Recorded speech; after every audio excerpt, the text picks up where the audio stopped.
So, long time no see.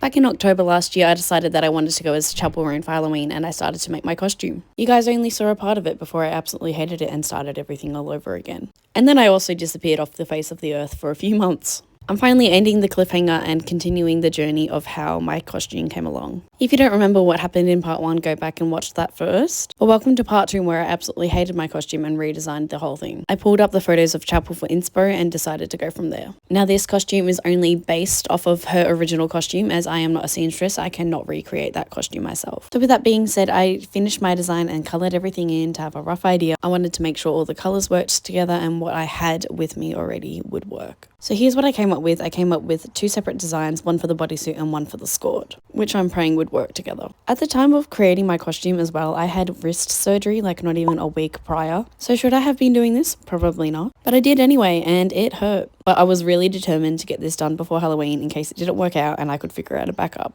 I categorized all the lengths of ribbon from the last video and decided which pieces would be placed where.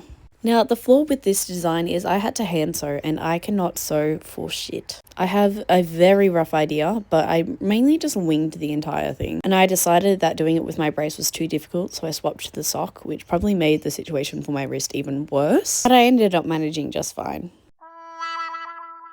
Somewhat fine, anyway. I started by sewing the ribbon by the top of the waist of the skirt as I wanted to make like kind of a border. However, as you guys will find out, I did not think this through. The plan was that this would make it look neater and everything to kind of blend in more.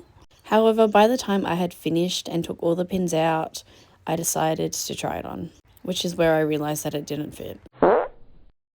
So I ripped the back half off and it was fine. The rest of the series will be coming way sooner than it had last time, so keep an eye